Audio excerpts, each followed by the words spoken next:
हाय, जैसा कि कल हमने पढ़ा था वेल और वेयर में क्या डिफरेंस है और प्रिंट एलन में क्या डिफरेंस है। आज हमने मेन फंक्शन को समझना था कि मेन फंक्शन होता क्या है, ये क्यों यूज़ होता है और ये किस लिए बनाया गया है। तो हम शुरू करते हैं कि मेन फंक्शन कोटन प्रोग्राम का एंट्री पॉइंट होता है। मेन फंक्शन क्या होता है? प्रोग्राम का एंट्री पॉइंट होता है। यहाँ से प्रोग्राम की एग्जीक्यूशन स्टार्ट होती है। जब भी आप कोटन प्रोग्राम रन करते हैं, एग्जीक्यूशन सबसे पहले मेन फंक्शन से स्टार्ट होती है। इसका क्या मतलब है कि जब भी आपने कोई प्रोग्राम लिखा है और आपने उसको रन किया है, तो जो कोड की एग्जीक्यूशन है वो सबसे पहले कहाँ से स्टार्ट होगी? मेन फंक्शन से स्टार्ट होगी। सिंपल अल्फाज में अगर हम समझे तो मेन फंक्शन वो जगह है जहाँ से प्रोग्राम चलना शुरू होता है। इसका सिंटैक्स है फन कीवर्ड यूज़ होता है। मेन फंक्शन, मेन इसका नेम है, पहले से ही मुख्तस किया हुआ है। उसके बाद कर्ली ब्रेसेस होती है इसकी बॉडी।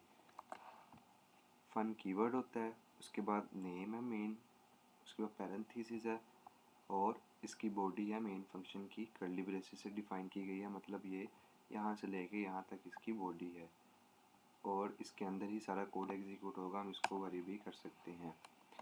मेन फंक्शन, जब भी हमने प्रोग्राम को रन करना है, सबसे पहले आपका प्रोग्राम मेन फंक्शन से एग्जीक्यूशन होना स्टार्ट होना है और सारा प्रोग्राम यहाँ से ही सारा लाइन बाय लाइन एग्जीक्यूट होगा। यहाँ जब भी फन का मतलब फंक्शन है, जब भी आपने कहीं देखा है किसी फंक्शन के साथ फन लिखा गया, हम फंक्शन को जब पढ़ेंगे आपको तब पता चलेगा डीपली कि फंक्शन होते क्या है, उसको हम कैसे अपने भी बना सकते हैं, यूज़र डिफाइंड फंक्शंस भी। अब ये तो main function built in function है, प्रिंट एलन भी बिल्ट इन फंक्शन है जो पहले से ही बनाया गया है प्रोग्रामिंग कोटल में। फन का मतलब फंक्शन है, मेन फंक्शन का नाम है, जो मेन है वो फंक्शन का नाम है। उसके बाद पैरेंथेसिस तो फंक्शन के नेम के साथ आती है, मैंडेटरी है वो तो। उसके बाद कर्ली ब्रेसिस के अंदर प्रोग्राम का कोड लिखा जाता है, ये इसकी बॉडी है कर्ली ब्रेसिस में कि फंक्शन की बॉडी कितनी होगी, सारी ये डिफाइन करती है। अब प्रिंट एलन था वो तो हमने कल देखा, स्क्रीन पर टेक्स्ट प्रिंट करता है। अब मेन फंक्शन का फ्लो हम देखते हैं थोड़ा सा। जब प्रोग्राम रन होता है, सबसे पहले क्या होता है? जावा वर्चुअल मशीन है एक, प्रोग्राम स्टार्ट करती है। क्या करती है जावा वर्चुअल मशीन? सबसे पहले प्रोग्राम को स्टार्ट करती है। JVM Java virtual machine main function को ढूंढती है। जावा वर्चुअल मशीन ने सबसे पहले क्या करना है? प्रोग्राम स्टार्ट करना है, उसके बाद उसने सबसे पहले मेन फंक्शन को ढूंढना है। मेन फंक्शन के अंदर लिखा code line by line execute होगा। जब भी उसको मेन फंक्शन मिल जाएगा तो वो उसमें जो भी कोड लिखा होगा वो लाइन बाय लाइन एग्जीक्यूट होगा। मतलब पहले फर्स्ट लाइन एग्जीक्यूट होगी, फिर सेकंड लाइन, फिर थर्ड लाइन। ऐसे नहीं होगा पहले थर्ड होगी या पहले टू होगी या पहले वन होगी। ये लाइन बाय लाइन एग्जीक्यूट होता है, 1 2 3 ऐसे।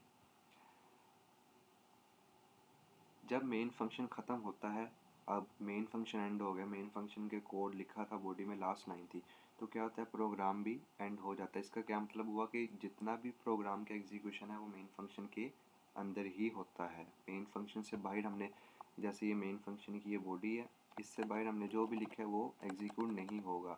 सारी एग्जीक्यूशन मेन फंक्शन के अंदर से ही होती है। उसके बाद एग्जांपल दी है फन मेन फंक्शन बनाया जिसमें 3 print and step 1 step 2 step 3 लगाया गया। इसमें क्या है? आउटपुट पे सबसे पहले प्रिंट होगा स्टेप 1 स्टेप 2, फिर होगा प्रिंट स्टेप 3, क्योंकि line by line execute code करता है मेन फंक्शन। हम इसकी एक एग्जांपल भी करते हैं। उसके लिए हम ऑनलाइन कोटन कंपाइलर यूज़ कर रहे हैं। सबसे पहले हमने क्या करना है? मेन फंक्शन बनाने के लिए एक फ़न कीवर्ड यूज़ होना है, फ़न। उसके बाद मेन फंक्शन, उसके बाद मेन फंक्शन की बॉडी। अब मेन फंक्शन की बॉडी के बाद हम इधर लिखते हैं प्रिंट एलन। प्रिंट एलन में हम लिखते हैं स्टेप 1 स्टेप 1।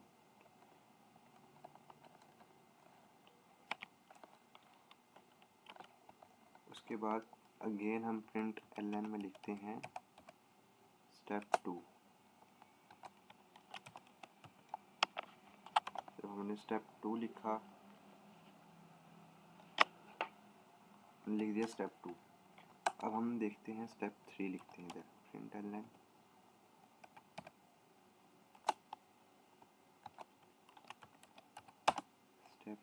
3। हम देखते हैं इसका कोड कैसे एग्जीक्यूट होगा।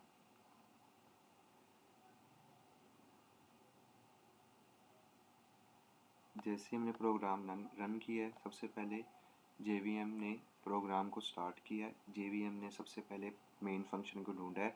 मेन फंक्शन को ढूंढने के बाद उसने मेन फंक्शन के अंदर एग्जीक्यूशन स्टार्ट कर दिए स्टेप बाय स्टेप। सबसे पहले उसने फर्स्ट लाइन को एग्जीक्यूट किया, प्रिंट कर दिया स्टेप 1। उसके बाद उसने सेकंड लाइन को एग्जीक्यूट किया, उसने प्रिंट कर दिया स्टेप 2। इसी तरह फिर उसने प्रिंट थर्ड लाइन को प्रिंट किया, एग्जीक्यूट किया और प्रिंट किया स्टेप 3। उसके बाद मेन फंक्शन में कोड ख़त्म हो गया था, तो प्रोग्राम एंड हो गया।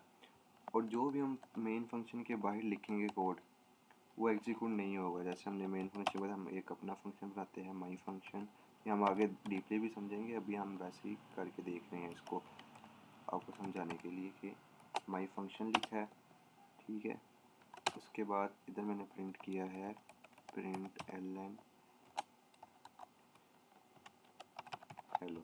अब ये देखना, ये कहीं भी इसका जो एक्सेस है फंक्शन का मेन फंक्शन के अंदर नहीं है, तो मतलब ये एग्जीक्यूट नहीं होगा। देखिए आउटपुट में कहीं भी एलो नहीं आया। अब इसको भी प्रिंट करवाने के लिए हमने क्या करना है, इस फंक्शन को मेन फंक्शन के अंदर कॉल करना है माई फंक्शन।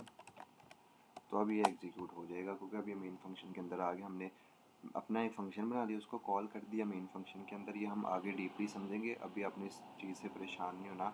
आपको सिर्फ समझाने के लिए कि जैसे ही उसको मैंने एग्जीक्यूशन उसकी मेन फंक्शन के अंदर लाई है तो वो एग्जीक्यूट हो गया है। जब ये मेन फंक्शन के अंदर नहीं था तो ये एग्जीक्यूट नहीं हुआ। ये देखिएगा, मैं इसको कॉलिंग को हटा दूँ मेन माई फंक्शन की। अब ये क्या, ये कहीं भी एक्सेस नहीं हो रहा मेन फंक्शन के अंदर, तो ये एग्जीक्यूट नहीं होगा। तो सिंपल है कि मेन फंक्शन प्रोग्राम का एंट्रिंग पॉइंट होता है और सारी प्रोग्राम की जो एग्जीक्यूशन है वो मेन फंक्शन में ही होती है और वो स्टेप बाय स्टेप करता है। अब हम नेक्स्ट वीडियो में देखेंगे डाटा टाइप्स के बारे में।